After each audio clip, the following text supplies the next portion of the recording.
You are now tuned in to Queen Tone, a podcast where all women, especially Black women, are invited to share their thoughts, opinions, and experiences with the world without being asked to check their tone.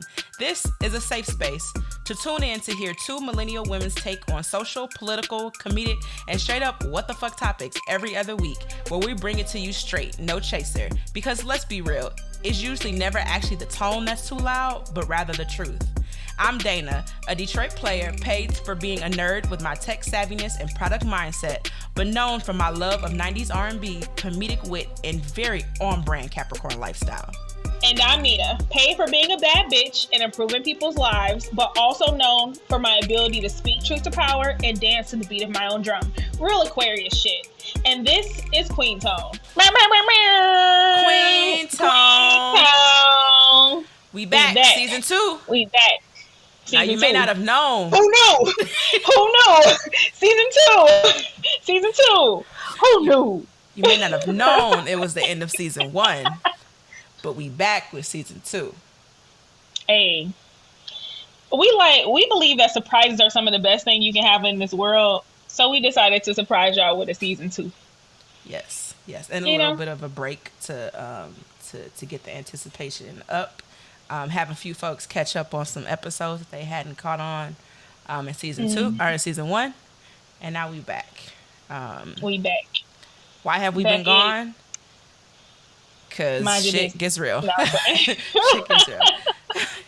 Nah, I got a little sick. Well, I wouldn't necessarily say sick, but I had some inflammation in my rib cage. So which I thought it felt borderline like a heart attack. So I end up coming back to Detroit for a little minute, which has been nice because I've been able to see a lot of my family members, which I haven't seen in a long time. Yeah, that's good. I was chilling solo in Brooklyn, so it's nice to come back. I got the start of the vaccination, so I'll be soon to be fully vaxxed and waxed and ready for... Yes, vaxxed and waxed all summer. 2021. Yes. And then I'm going to get my 3rd shot and my 4th shot and my 5th shot. Yeah. And I will say it's been a since our last episode of season 1, where we had Dr. Tesfai and Nurse Todd on, BKA, our homegirls and line sisters, talking about the vaccine. I was still on the fence, and even now I feel like I'm not enthusiastically saying everybody go get it. Like, do your research, do what's right for you, but like, I just really want people not to be making decisions based off of false information or YouTube videos or clubhouse rooms. That's not, your due diligence. So whatever you choose to do and what you feel is right, just have some logic, some science, a little bit of faith behind it. No prentice. Yes.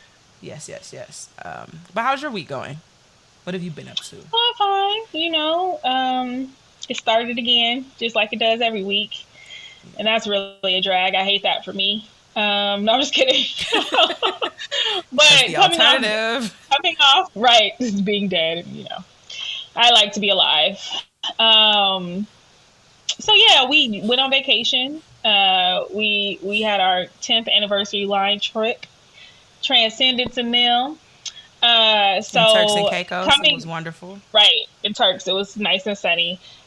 Beautiful waters. So I think coming back from that, not gonna lie, it was like a high of like, and then I'm like, work, desk meetings, people, questions, emails. So yeah, so now we're back. This is the second work week back. So I'm like, okay, getting used to normal life again. And I think it's about to snow in Chicago. So there's that. Yeah, and it's about, same thing with Detroit here in the snow. But, it's April. I'm hopeful. I'm about to start my little underground vaccine parties for the fully vaccinated niggas to hang out. You sure about that? Because I was looking at a hotspot map today in the United States, and let me tell you what Michigan is doing. Everything is not supposed to. See, I feel like niggas just not reporting they shit. other states. How are we ahead of Texas and Florida? We were adjacent to Florida. You know how them niggas was moving like no mask. There was no panini at all. So None. I don't believe. I don't know, I'm man. still, you know. Look, the data is the data that we have available to us, but I swear Michigan was hot all over that damn map.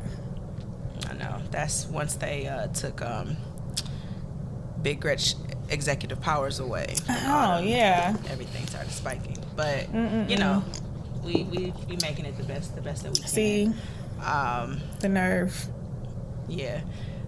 Reading anything new, watching anything new, listening to anything new. I mean, there's been just so much. I've been binge watching. Y'all know I love binge watching old shows.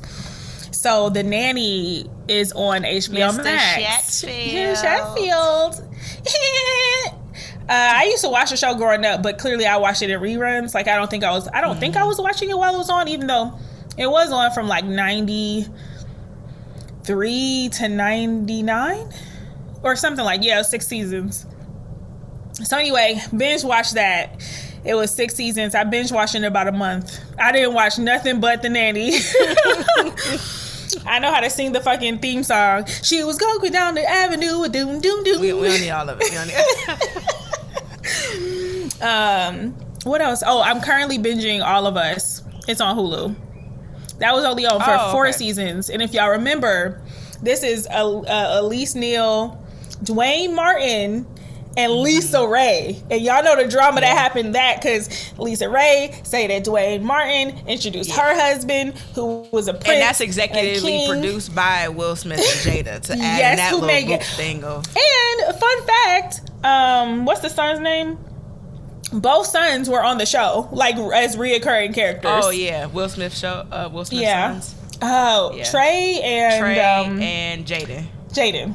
Yeah, so that was really cute. It was so many guest stars. Will Smith was on the show as the best friend who started to date Niecy. Tisha Arnold. What's Dwayne's ex-wife's name? Tisha Campbell Martin. She was on the show and played his sister. Yeah. It's a cute little show. I'm on season 3. It was first on UPN, then transitioned to CW. Okay. Before CW turned into CW. Yeah, they used to have a good run of shows. So I just been binge watching kind of like some nostalgia type shows, and then of course Winter Soldier. It's cool. It's not necessarily my cup of tea, but other people like it. It's very like military propaganda. I mean, the whole storyline in Marvel can kind of throw into that too. It's like the movies. WandaVision was more my cup of tea, but I still, right. I'm a fuck with it because I fuck with Marvel. I have a feeling that Loki is going to be more my cup of tea too. So we'll see. So I've been watching that. Invincible, which is on Prime. Love that. It's after a comic book. I haven't started that. You should watch it. It's really good. It's kind of gory, but it's good. And I think that's really it. Yeah. What about you? I'm still with my staple shows. This Is Us, Grey's Anatomy. Yeah. Like those prime time. Falcon Winter Soldier. Honestly, since I've been back in Detroit, I'm like almost saving some shows to when I get back to Brooklyn to binge. But I started back reading again. My high school self would be so ashamed. But I don't. Fun fact about me, I'm obsessed with any type of movie, game, or book that is like a whodunit type of mystery, like Clue, anything, Agatha Christie, anything. In book form. Interesting. Anything, book form, movie, TV, whatever. So I'm reading The Hunting Party by Lucy Foley. It's actually the first I read books that I've read in a long time. Which is cool. It has nothing to do about anybody. A bunch of friends go to a cabin in the woods. Somebody end up dead. One of them killed them. We got to figure out who did it. those are always my guilty pleasures. I just started it, so I don't want to be like, you know how every time LeBron James got a book, he read the first page. He like, it's very enlightening. Ask him about it, he like, it's enlightening. It's very. So that's how I am. Yeah, it's very pertinent to the times. You know, yeah. It's a staple. It's a staple. You know, so that's how I am because I'm like on page 10. But yeah. Let's get into some of the queen shits. So I'm actually proud about this queen shit because we are both a part in contributing. So Nina mentioned we were on a trip to celebrate our 10th anniversary of being Deltas. But more importantly, aside from like the celebration and also the trip, was we launched our annual scholarship called the Transcending Black Girl Magic Scholarship, which will be for... Yes, it will be for, or it is for high school female seniors, high school black female seniors in the state of Michigan or Illinois, because that's where we're from. And it'll be given out annually. I'll add to the notes of this episode, but head to Instagram at TranscendingBGM. For Black Girl Magic, to spread the word if you know any high school seniors in Michigan or Illinois that plan to attend either a four-year university, a community college, or a trade school. We have a nice chunk of moolah to give away. This will be annually, so I'm super excited for us to kick it off because scholarships were the deciding factor of school. Once I decided I was going to college, it was like, who give me the most money? I know some people have the luxury of going where they want, or they, can figure it out and pay for it. But it really comes down to, if it ain't about the money, right. Can't really do shit about it. So I mean, that's the sucky part. And I think that's what kind of fueled my interest in like doing this scholarship is, some of us don't have a choice. It was like, I grew up in the hood, and to get out the hood, I was sold a dream that if I got a degree, I would be able to do that. But because I grew up poor in the hood, I didn't have access to the resources that would allow me to go to a college that I deserved to go to, that I got into because I was really smart, because I did everything and more than any of my white counterparts, but it was going to cost me an arm and a leg. And so I signed away my life on some damn student loans because I was sold the dream that if I did that, I would eventually make enough money to pay it back. Now, most of that is true, right? If I didn't go to the schools that I went to, both undergrad and graduate, I wouldn't be in the place that I am right now. And I can just keep it a buck. Like, I literally would not. But I still got this damn price tag. I still got this bill, okay? And so I think for me, the scholarship is a small way of like helping that girl out that deserves to go where she wants to go. But, if a couple hundred, however much money, it ends up being, that it's helpful in some way. Yeah, at least to start. Because if money wasn't the object, I would have been at North Carolina A&T. Right. But they gave me a penny, and Michigan gave me making it rain. So that became the choice. But yeah, definitely check out on Instagram Transcending BGM. It'll be in the notes for this episode as well. Tell any high school black female senior that you know. The application deadline is May 9th, so you still have some time if you're listening to this episode right when it drops. And you can also reach out on the Instagram profile as well if you have any questions or anything like that. So definitely excited about that. I'm excited to be 10 in Delta, old head. For real. And let this be a testament to a lot of y'all. They be like, y'all pay for friends and y'all don't do shit. Let me tell you how much we contribute. I mean, just each of us on our line are like in the community, changing people's lives. Literally, we breathe this shit, and we were like, what's another way we could help? And I hope that this is inspiration to other Greeks out there, other lines who, hey, let's do it. Let's figure out a way to, even outside of our chapters, our home chapters or our alumni chapters, to give back. Like, you know, this was just a cool thing, and I'm glad that I could bond with my line and offer this as something that we'll do annually from now on. It's really cool. Yeah. Hell, even if you're not Greek, if you got a group of friends, right? And you know, want to do That's something, very true. target. I feel like our basis was targeting girls who were like us. So, you know, high school in Michigan or Illinois, but like, if you and your ex-high school football homies want to start something or cheer or whatever, like, definitely go forth and do that, because scholarships even the smallest amount, it literally makes a difference. Yeah. Because one last thing, my gripe with FAFSA, and this may be a small minority, but when they take your parents' income and they use every single penny and then say, no, your parents, you're not in complete poverty. You may be the P and the O and the V, not complete poverty. And then they expect all of your parents' income to go towards your education. So, like, we not eating no more? That's systematically racist, we not gonna pay the mortgage too. No more? So, like, right. So, it's like systematically, even, there was a study that came out that I was reading. I forget where it was.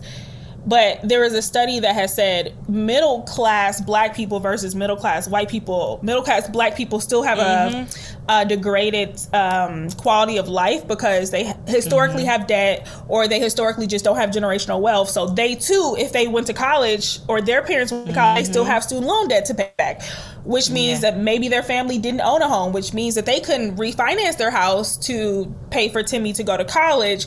Therefore, they're or like my sister on episode 9 is paying bills for family members. Oh yeah. You still don't, all that, your all paycheck doesn't go back to you. Yeah, we had when I was in Seattle, my black coworkers, we were talking about, like, you know, working at Microsoft, people are coming out of college making six figures, and it's like, but all of that is not mine. It's me paying for my younger siblings for them to go through high school, paying for all of their senior stuff, like helping my mom. You want them to have the shit you ain't have, go on the field trips you ain't go on. So it's like, I'm not. Yeah. The budgets aren't the same at all. It's not. I'm excited about that scholarship. Yeah. If you got a group of friends who are doing well, and I would say too, to promote not just university, because I don't think college is for everyone. Right. Trade schools, anything, you know, electricians live nice lives. Beauty school. I mean, plumbers, it can literally be anything. If whatever your passion is, or whatever your friends, or you want to say, I want somebody to have a pot of money to make X easier for them, to lift somebody up, I say do it. And not let the money be the barrier for greatness. Right. There's just a lot of people who would be better than the people we see, and they just couldn't get that. They didn't have a laptop, so they could, you know, couldn't get that laptop. Didn't have that book. Been there. Oh, I got cussed out. Oh, I got cussed out by a professor, and I ain't had a book. And I was I never have a book. I was like, I showed up to the open book midterm without the book. That was horrible, but I ended up passing the class anyway, by the grace of God. One day we got to do a college stories episode. I just feel like, for days, just like the hustle, just like crazy college shit, the papers, the lies I told, you know what I'm saying, the truths I told, the papers the I was like, help me graduate. We talk about the College of Engineering. It's a group effort. For real. I'm sure, for y'all, for sure. So yes, we gotta have a college stories episode one day. Anyway, let's get into this shit. So, you know, we've been on hiatus in between seasons 1 and 2, and there's a lot that has happened since we've been gone. Some I tried to block out. Yes. I feel like every week, I feel like it started with Meghan Markle. Like, I feel like that's what really popped it off. Yeah. Around was that at the beginning of March?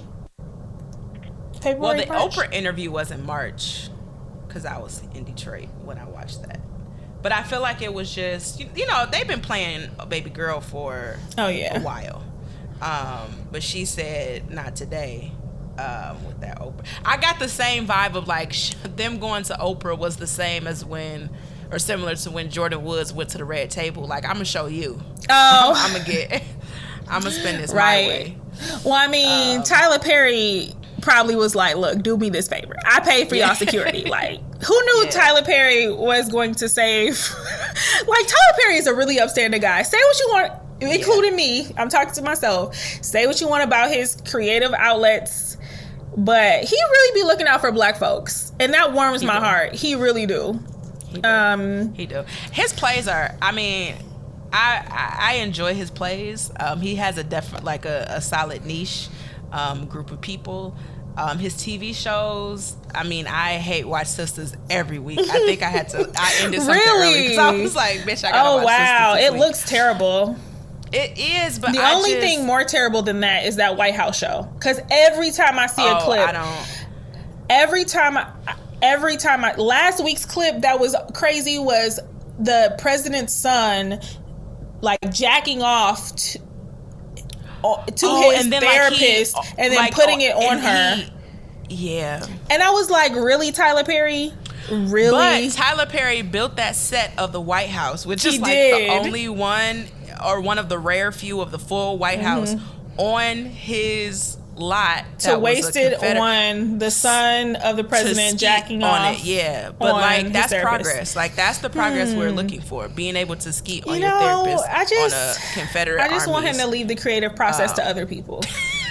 I think he's done enough. Thank you. Continue to hire and continue to grow your empire. Continue to produce, maybe. But this other shit that you're doing. Who's producing this movie? Director, producer, Dylan. Yeah, no, that's just. And then sometimes on YouTube, if I get bored, like, there's always this like recap of season whatever of X show. So I just watched a recap of season 1 of that White House show, and it was worse than any soap opera I could have ever imagined. The storylines were all slow. So many people were murdered. It was like How to Get Away with Murder and Scandal. I don't know, like Days of Our Lives. It was just terrible. It was really bad. But anyway, hey, he had the money to help Meghan, and he did. That's how we got to him. What's her husband's name? Prince Harry. He had the money. Mm-hmm. Yes, that scene gave him the funds to be able to help. I guess so. With that, so I guess full circle. And then apparently, Prince Philip died. Okay. Right, and then the sky turned blue the next day. I mean, monarchs die. Monarchs die. They come and they go, and I can't. I mean, considering how many countries, just like the British Empire, is just like, okay. It's easier to name the companies. It's easier to name the countries that haven't been colonized by them than to try and list all the ones that have. I think it's a very low original number. Sin. Yeah. Americans just capitalized on it and made it better because we really got that racism shit down. But like all that imperialism British shit, racism, we got that. We gonna make our own. American we were in racism. Competition for sure.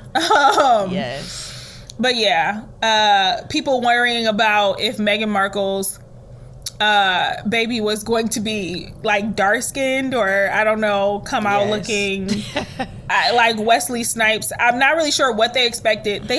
I'm like Meghan Markle herself, like, she's a black woman. Yes. But you have to do a double take. So don't let's not play in my face. Like, she's not even, and she knows she's very fair.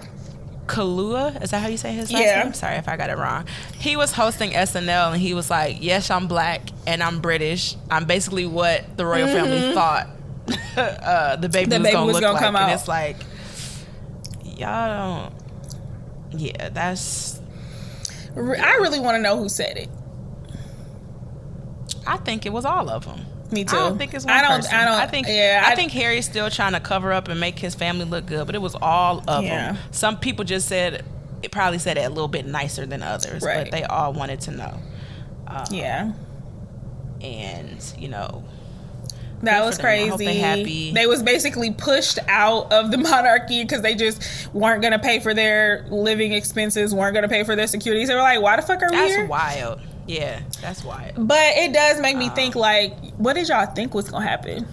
Like, Meghan Markle, you're a sweet lady. But you can't be that naive. And she said she didn't Google him. or the Empire. I mean, but you don't even gotta Google the British Empire, though. You don't even have to Google it to know nothing about anything. Maybe I knew who Princess Diana was because it was when I was younger. Everybody was watching her funeral over here, but like I still knew, well, baby boy, at least he's part of the royal family, and that means something to them over there. Yeah. So for her to be in Hollywood and not know like, that, come on, bro. I think they were both very naive. I think Harry had a level of naivete of like, oh yeah, she's a black, but she's not like black. Yeah. You know, Negro nose type of black. So everything should be good. And it's like, you see, I should have had a backup plan. I think if Meghan's mother was white, and her daddy was black and out the picture, maybe they would could digest it more. But the fact that her mother is very much so present in her life and is very black, and when I say very black, I mean she's not ambiguous at all. Yeah, it's like a constant. I love her. Every time I just think her mother's so pretty. Like just so regal, not even pretty is regal. That's the word. I mean, clearly she's a gorgeous woman, but it's just her hair, the nose ring, the way she. It's just I love it. But yeah, come on, Meghan. But I'm, know, good for y'all. Y'all over here now where we still have racism. So there you go. Yeah. I can also kind of believe it because I feel like a lot of people enter in relationships, and especially in interracial relationships, and don't realize what that means until last summer. That's real too. That's I'm married to a black person, and this is what racism looks like. That's real too. So it doesn't. What is it? I'm shocked but not surprised, or I'm surprised but not shocked. One of them. I'm not everything I want to be. Either one. I understand what you mean. And then the backlash from the backlash. So you had Piers Morgan ass, which I didn't even know that. So apparently he had one date with Meghan Markle. She went off to like only he knew it was a because I didn't when he explained the story. I was like, oh, so she like got free drinks from you. I didn't see that as a date. She was networking. She's a celebrity. You're a British tabloid editor. British tabloid person. He was married during that. I'm looking for a come up. I'm looking for a feature. I'm looking for a front page positive news spin. And he said some racist shit, and then here comes Sharon Osbourne ass defending the racist shit. The backlash from the backlash, and Sharon ain't got a job no more. And there you go. Yeah, and Cheryl Underwood and Elaine Wentworth had to just sit there and but I feel like every black person, every black woman has to do that. Yes, has had that experience where it's like I have to remain calm, silent, nice. I hate the word nice, but nice in order to keep my job because if they would have, especially in the media. Yes, it would have been flipped. It would have been turned, and instead, what they did in doing that, it just made Sharon look like even more of a screaming banshee than what she was. What did I do? Teach me. It was like, bitch, are you crying? Oh, yes. No, you don't get to cry. I've been there. She told Cheryl, you don't get to get emotional. Right. I'm not. It's like. I really have a question. If we have a white listener, I may even phone a friend. Like, why is it that you are so afraid of being called racist than the actual racist act of racism that you're exhibiting? Like, I'm aware that you could, like, we all fall into some shit where, we've been conditioned or live in a society like this. I would rather you say, yup, I've been conditioned like this. I'm trying to unlearn, but this is what I said. But the label of being racist is the end all be all for y'all. Like, I'm not racist. That's telling in itself. Your last name is Ford, or your last name is Vanderbilt, or you're like some major type of through the generations racist colonizing slave owning type shit. Or you got some black kinfolk that got the same last name as your ass. Okay. It's just like, delusion. The delusion. And they just are so unaware. It's infuriating, but this is nothing new.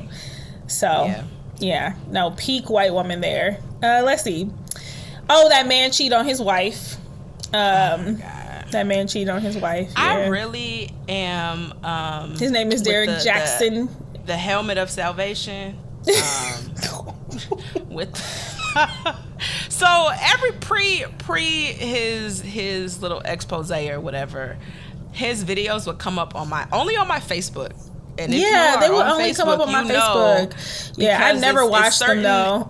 It's a certain type of person that would. I'm not gonna call my family and friends out, but it's a certain type of person that would be watching these things that would come up on my timeline, and I would be like, why is baby boy sitting in the car? And I feel like once the video came out, even men were like, if he's man bashing that much, women, you should be worried. Because ain't no nigga that great of a nigga to just be man bashing and telling you the truth at the same time. Let me tell you, I'd be like, even to my partner, I'd be like, now you know that was wrong. And he'll still be like, well, look on the other side. He'd be like, but it is wrong. You know, even the good ones will still cape for the bad ones. In the long lines of, I just feel like you shouldn't get dated. Like, I just am not about to take dating advice from men, especially from men that I would never actually date. Like, I don't really care about your opinion. My problem with or your dating advice is, why is it always geared towards women? Why is there's not any advice gurus society says for we men? Not shit if we not married to men, and men get once you reach your destiny and your end all, you should marry someone so they can have your babies. No, so it's y'all the niggas who got shit in y'all drawers. I don't need advice. I have 2 degrees. I own a house. I have a very cute dog. I don't need advice. You need advice.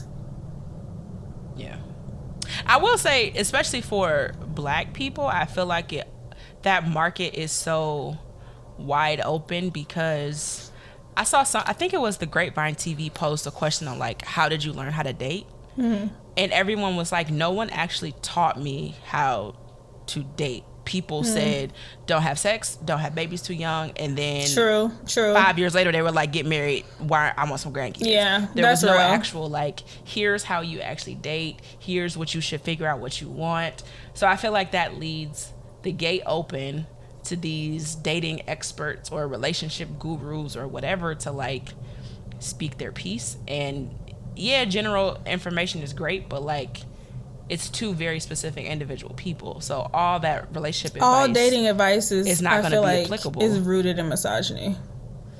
Oh, very much so. Very much so. I don't even like giving dating advice. I personally don't even like giving dating advice. And I'm in it, and I'm in what people would consider a healthy relationship. I'd be like, I don't know how we do this shit. Like, I don't know, because I can tell you what works for me, but that don't work for everybody. But it only works for you because of who you're in a relationship with. So even if you were to then give me advice, maybe it'll work for me, but it may not work for me and the partner that I'm with. But I mean, it's a part of life. You kind of trade stories and stuff. But I agree. Just these relationship gurus. I never listened to his videos, to be honest with you. I like his videos would have come across my page, and I just wouldn't listen to them because I'm just not into dating advice, no matter who it's coming from. So you may somewhat get me, and when I say get me, means I don't think it's trash, if your audience is you. So if like I'm targeting women who are like me, and you're focusing on the woman, like self-improvement or anything that's focused on you. But once you start going and involving other people and all that stuff, it's like but even you're not then, gonna get me on that. But one man is saying to another man, oh, you need to do better, you need to do like, I just don't think that there's that many people. No, Kevin Samuels did have, because I have I wish I could see the look I just gave Dana. Yeah, who send me his videos. And then in one video, Kevin Samuels was talking to this young boy. He was like 20, and he kept telling him he needs to get his money up, and kept asking him how big his dick was, and saying he wasn't going to get a girl because his dick is not big enough. And y'all wonder why y'all got people out here like, all right, give me money, pay my bills, do this, do that, because that's all y'all have. even the slim majority of you, that's all you have to order. You have no emotional intelligence. You have absolutely no understanding of how women process emotions, or you're completely selfish and narcissistic. So when we call you only talk like about women. Yourself. Yeah, they don't actually like women. Y'all have nothing to offer but maybe some money. And that's a but. Yeah. Maybe like the majority of y'all don't have it. So it's like a small group of y'all that have it, because that's all y'all got to offer. Y'all have nothing else. Yeah. And that's basically what Kevin Samuels advertises, is all these, whatever his version of high value man is, all tied to the money that the man makes. Yeah. So it's like, do this so you can get this type of woman, so you can get this type of, it's nothing about character, nothing about values, nothing about holding a conversation. It's all about the money that they make. So you need to pair with the women who only want to date you for your money. Yeah. And, you know, who knows? And then maybe you wonder we should why start they dating don't advice want podcast. We should have an episode of like the worst dating advice ever to just go. You know, randomly, I was listening to a commercial for a podcast, and I think the name of the podcast is "Would You Date Me?" or "Would You Date Me?" So it's a comedian, and she asks people on her show, wait, like, "Would you date? Why won't you date me?" Yeah, why won't you date me? Something like that. With old girl from Nailed It. Yeah. Yeah, so it's something like that. Oh, okay. I haven't listened to it, but it's something like that, right? Where it's like she talks about she interviews people, and she talks about their dating life, and like their, you know, some people are or ethical non-monogamous, or, you know, all the different types of things, whatever. And she interviews them about their dating life and talks about things. And then she's single, and she's like talks about her like escapades on apps and stuff. And then asks like, would you date yourself or would you date me, based off of like our conversation, whatever. It's comedy, and you learn a lot if you're like curious about how other people function in their relationships. Or like dating in the pandemic, or, you know, the whole app life. No, yeah, it seemed like a cute show. I feel like I heard her interview on one of the shows I watch, but or listen to. But yeah, I'm just tired of people giving just women advice. Like, let's get something else. Let's not do this. I can't. And then I don't listen to Kevin Samuels either. In fact, you told me who Kevin Samuels is, and I still have not watched the video. But apparently he was on the Joe Budden podcast, another podcast I don't listen to anymore. What did the internet call them? It was a picture of them two, and I can't remember who was it. Justin, respectfully Justin. It was a picture of 4 niggas who were just toxic, and it was like the Mighty Morphin toxic niggas. Like Twitter was giving them name this group wrong answers only. Do you have to be to get on YouTube, get on a podcast, and talk about rating women's looks? Like, it's just so lame, and like calling Sweetie a 6, and you're not even a 0. Like, let's not. First of all, Kevin Samuels has been divorced twice. So why is he telling anybody about how to get married or how to be in a successful relationship? Apparently, he doesn't pay child support for his kids, but like telling women, it sounds like an ain't shit ass nigga. In a danger zone, and I hate that I know all this stuff. In a danger zone, basically, if you're a woman and you're over 32 and not married, and if even more of a danger zone if you have at least one kid. Basically, you're not gonna do shit if you're a single mother. No jabs against absent fathers. It's only the single mothers who are fucking screwed. And if you're overweight, and I think his overweight is like over like a size 6, even though the average American woman's size is like a 12 or 14. Your age, just all this stuff that's just very unrealistic, and nobody wants you, and then nobody's checking for you. They have to have low self-esteem. Will call in, and just the way that he degrades women, and I wouldn't even say degrade, I'll say the way that he chooses to think that his harshness and bluntness is truth, and men get behind that and love, or something. Like humbling women. I have very much so a problem that men, you know, get their rocks off on when you try to humble women. Every man who listens to him, I feel like, refers to women as females. You know, it's very much so very dusty, very crusty, very I live at home with my mother. Yeah, it's very much so. Or I was lame in high school and got a degree, became Greek, and now I think I got a chip on my shoulder. Yes. Oh, very much. Yeah, Kevin Samuels is definitely. And I don't want to get into gay bashing, but a lot of people, even men, have said that men who have claimed to have dated Kevin Samuels, that he's gay. Most of his audience are the very homophobic men who are listening to him as well. So it's like, I think there's something there. Yeah, but anyway, enough of So anyway, so he called Sweetie a 6. Okay, he like, y'all are tripping, and his examples that are 10s are also very. I mean, these women are still gorgeous as they age, but it's also very time stamped. Like, they're dated, because he said Diane Pam Grier, Carroll, Pam aren't they Grier. all like on the fair side? Like if you paper bag test, on the yellow side, yes. So that already tells me I don't need to listen to you. Yeah, and why are you comparing a 20? How old is Sweetie? 21-year-old today to no, what Sweetie those not women 20. were? Hold on. 25? She younger than us, ain't she? Either way, why are you comparing her to a Diane Carroll, but you're saying that Beyonce is I don't know, his scale is whatever. She's 27. Oh, okay. Oh, I didn't realize she was that close to us. Mm-hmm. But like, why? And also, who are you? Who are you? Who are you? No one asked you. No one cares. Yeah. My dating advice: if you meet a man who constantly talks about Kevin Samuels, run. Oh yeah, no. Oh no, run. That toxic shit. Run, and not even as a conversation starter, because there's a million other fucking things that we can talk about. Run. No. Run. Whoo, Jesus. Anyway, those are the same niggas that listen to Boosie. Sweetie, right. Speaking of Sawate. Sawate, I thought her name was Sawate. Shout out to Tracy Ellis Ross. Her and Quavo broke up, which is fine. That was also a thing.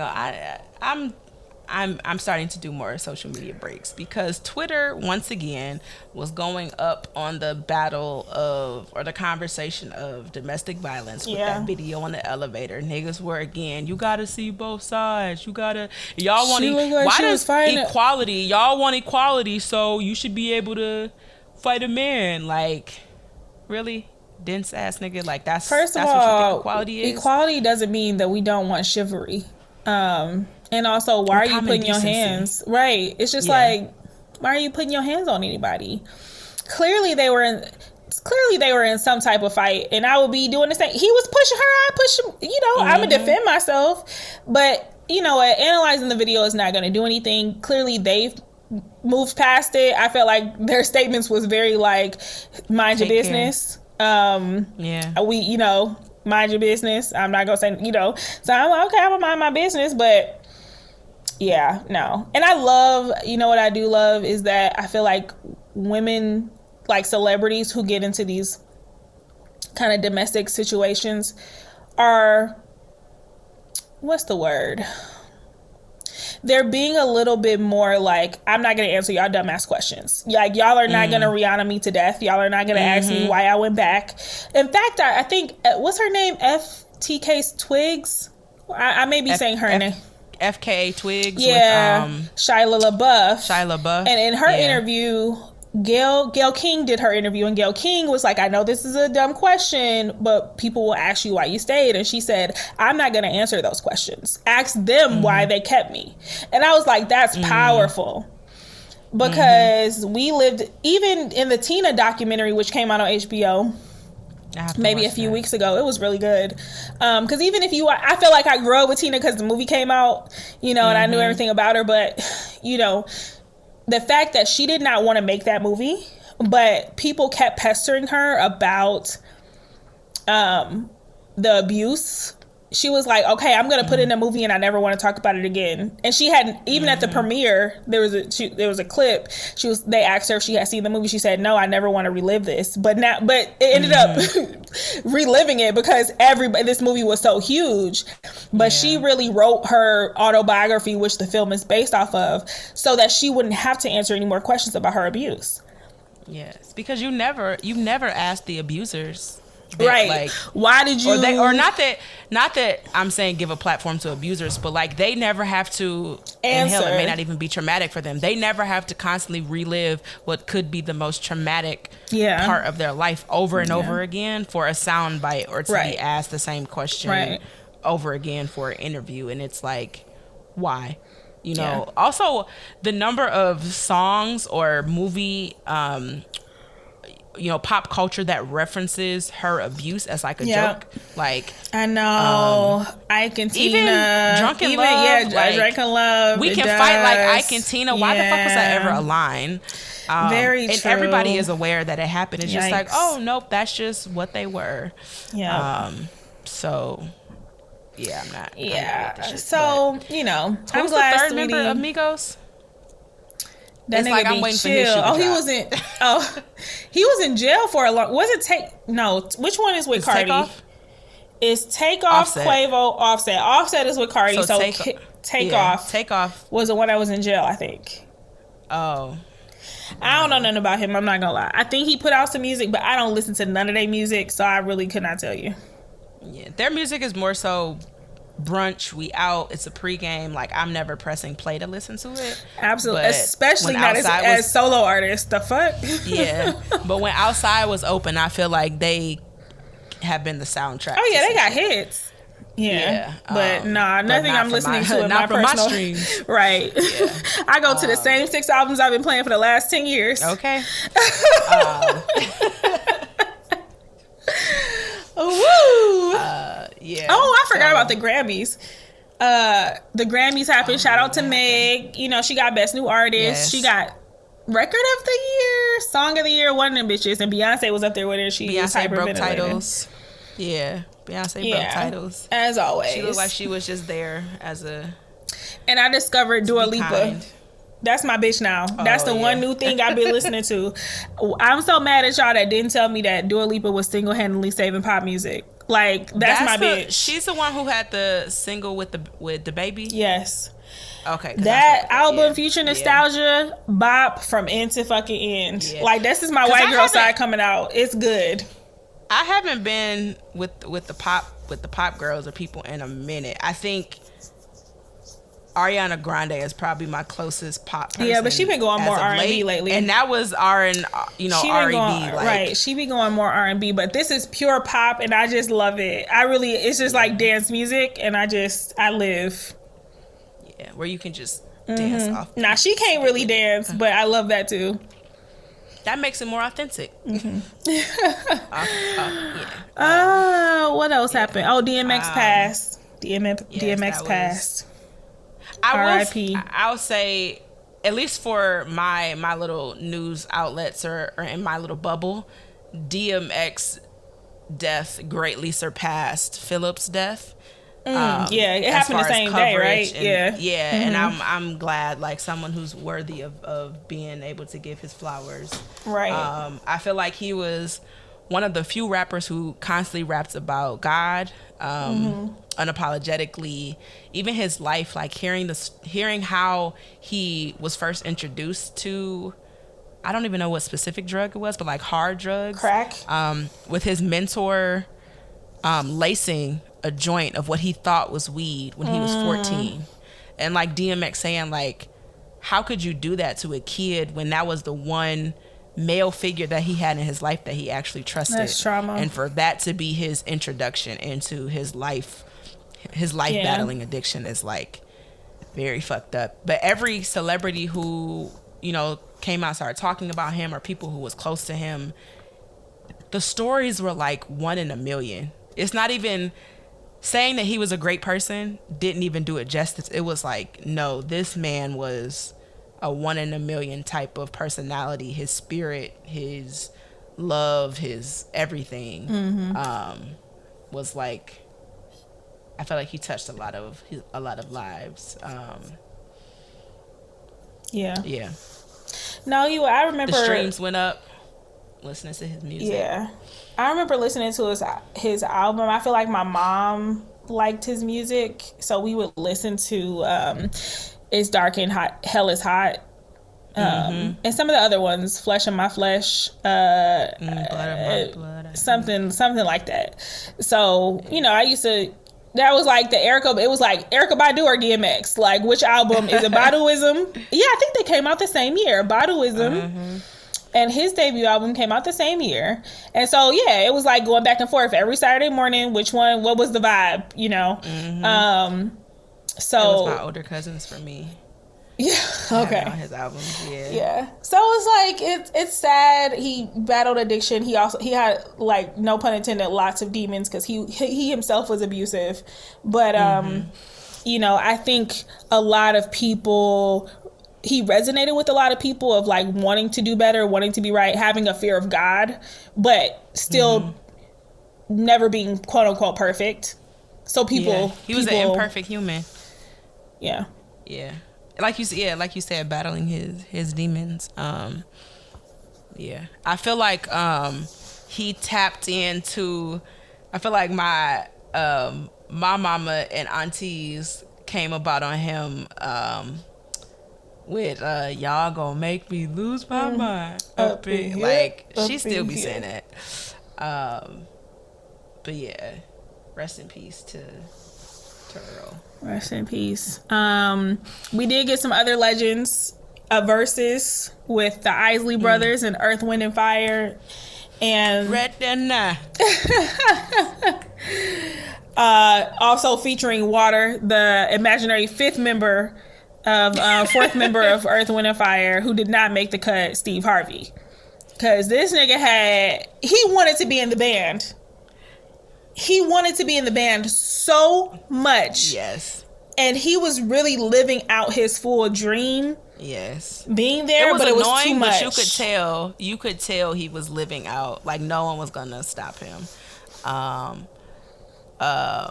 Mr. Isley had a makeover.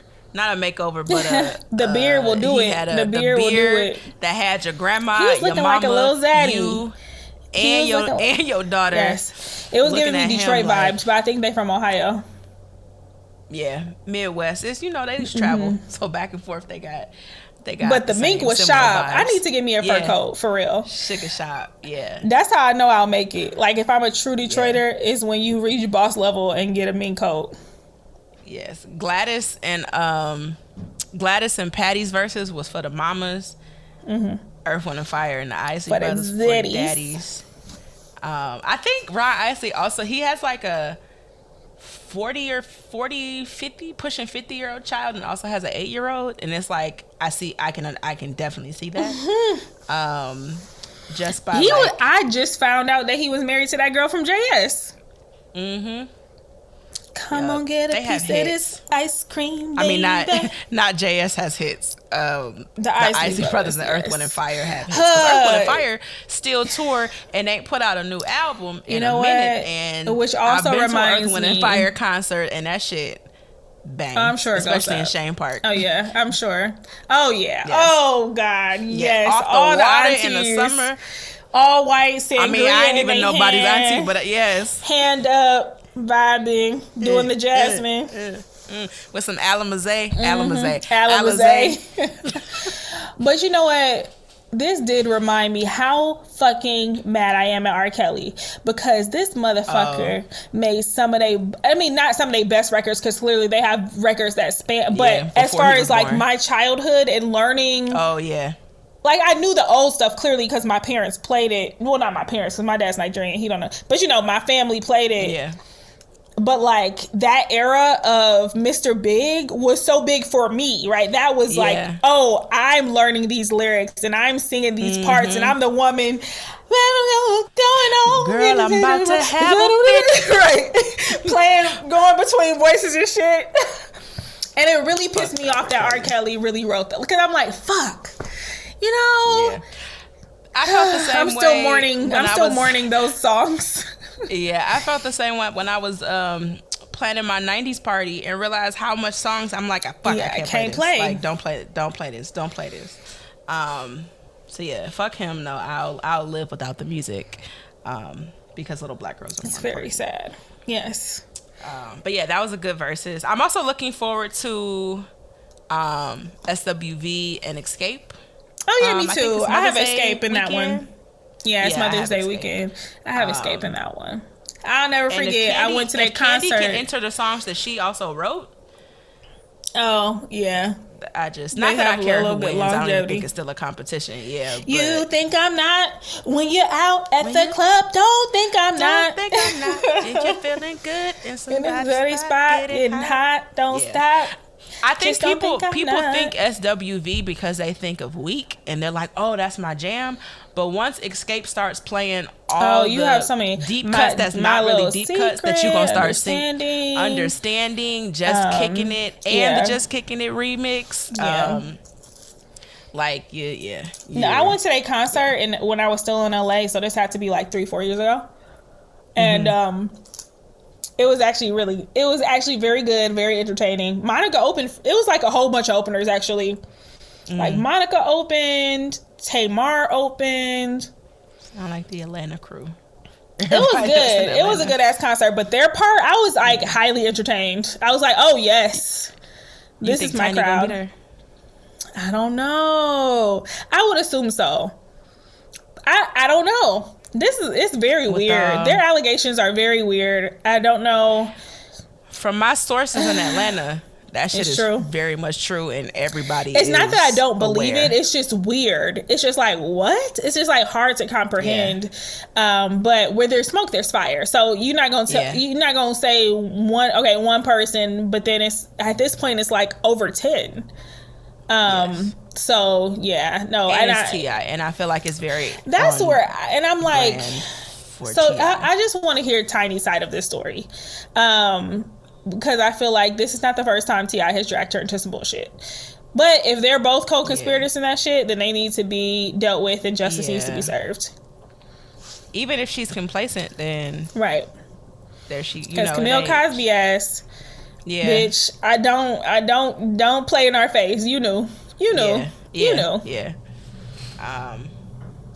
Or even saying, I don't want to know the detail. Like, you knew something was, you know, some fuck shit was around the corner. All them settlements, all that money. I mean, I don't know. But you can't tell me that she was married to a literal psychopath. Same thing with T.I. It's just like, I don't know. When you mention psychopath, in the family of psychopath, narcissist, whatever, I feel like that has come on my list of like things that I'm terrified of ever since watching. Did you watch The Undoing on HBO? Oh yes, yes. Hugh Grant and Nicole Kidman, baby girl who plays the same. You know I love a good white woman show. Yes, like, so you had no clue. You had no inkling of this person you see every day. Like, that nigga killed his own little sister with no remorse. At this point, if you haven't watched it, I mean, it's literally been months. So sorry. And that's not even the secret too. That's not the secret. No, that's not. The sister was a fact. Yeah. In like mid-season. Yeah. But it's very good. It's acted and told very well. Yeah. But it's definitely some rich white people shit. It is. Do you watch Succession? Yes and no. I'm behind. I'm like in the middle of season 2 because it's going into season 3, right? Yeah, season 3 hasn't aired yet. Yeah, it has Sanaa Lathan in it. Yeah, I'm on season 2. I'm kind of slow to watch it. It's not something where I'm like, appointment, like, let me binge it and appointment watch it. It's kind of like, oh, okay, I'll get around to it. You know, let me go back to Succession and watch an episode or 2 type of thing. Yeah, I only watched it because Sanaa Lathan is scheduled to be in the 3rd season. Okay. That's also how I started watching it. And it's a good show. It's a good show. It just doesn't excite me. Like, I can objectively say this is a good show. But for some reason, it's not enough for me to... It is. You know, I'm just like... And you got to pay attention to the dialogue to, like, understand what's going on. Yeah. Another show like that is Industry. Have you seen Industry? That's also on... It's an HBO Max original. It's so good. I haven't finished it. I don't know what the fuck they do. like their job. They buy and sell stocks or some shit. I get that, but like the intricacies of it, I'm like, I don't know. I literally, when someone fucks up, I don't know that they fucked up until there's a line in the script that says so-and-so fucked up. So there's a guy on YouTube who used to work at Goldman Sachs, and he breaks down every episode. So like, he's watching it. That. So he like watches the scenes, and he only breaks down the parts of the episode that have to do with work. So he doesn't like all the drama and shit. I can keep on, but just the work shit. And so that helps because I'm like, what is going on? How much money did she lose? Or like, what's so bad about X, Y, and Z? And then I started reading summary articles too. But it is a really good show, and I'm looking forward to season 2. It seems like anxiety, stress, overload. It does. Yeah. They make a lot of money though. But I like the way because no character is perfect. They're all very imperfect. Yeah. Like you rooting for some and you not rooting for others, then it flips. Didn't a black girl fuck up on something? Because I was like rooting for her by default, but then she did something wrong. Yeah. And I was like, I like that. I like that every character is so it's a good show. And then they redeem themselves. It's a good show. Yeah. There's just another one. There's another one that came out. It actually premiered last night with Kate Winslet. It's on HBO. I forget the name of it, but I was like, I'm gonna give that a try. It's a series? It's a series on HBO. Oh, I'm gonna have to check that out. The girl from Titanic. Yeah, Kate Winslet. The name of the show is Mar of Easttown. But it premiered last night. But you know how it's just some white women actors that you like, I fuck with her. Kate Winslet is one of those people. So I'm like, Nicole Kidman, Renee Zellweger. I mean, Reese Witherspoon, not Renee Zellweger. Reese Witherspoon knows how to play a white woman in a ways that she do. It's like she do. And girl, if you get it, you get it. You know yourself. Yes, you know yourself. Get it, you get it. She really be playing that. Yeah. She really be playing that well. So she's so good. I started following her on Instagram. I was like, you know what, Reese? I'm gonna keep up with your ass. She's cute. Well, after Beyonce gave her champagne and shit, I was like, okay, she's worthy. Yeah. And I will say too, she's the only celebrity, at least the only one that I pay attention to, who since last summer has consistently like said what she said of how she was going to start. I mean, she just has a book club, so a lot of her books now in her book club like are of black authors, and she'll have people like on her Instagram, and she's still doing it. You know how most people, they said that shit in May and they stopped in August. Like soon as the seasons changed, they changed. At least she's still, doing something. I guess. So she gets, instead of negative stars, she gets none. She got a follow from me. You know how niggas be like, oh, she's invited to the cookout. No one's invited to the cookout, but you can get a follow on Instagram. No, I have strict COVID measures at my cookout, so half of y'all niggas not. Some of y'all niggas are not even invited to my motherfucking cookout. Fuck no. Yeah. But yeah, we got a lot in store for you all in season 2. If you have any topics you want us to touch on or any type of listener letters or questions, as always, send those either to our DMs on Instagram or Twitter at QueenTonePod, or you can email us queentonepod@gmail.com. Let us know what you're thinking, what you want us to touch on. If you Look out for more guests. Some of our sage advice. Yeah, I love which really be like, I don't know. Like, don't know stupid shit. Couldn't be me. Anything like that, hit us up. And welcome back for season 2. Yeah, welcome to season 2. See y'all in 2 weeks. This episode was produced by us and edited by Daner Cole. Our theme music is the track Same by Ricky Ells. Be sure to check it out on all streaming platforms. For questions, comments, feedback, or topic suggestions, hit us up at queentonepod@gmail.com. Be sure to also check us out and follow on Instagram and Twitter at QueenTonePod. Thanks for listening.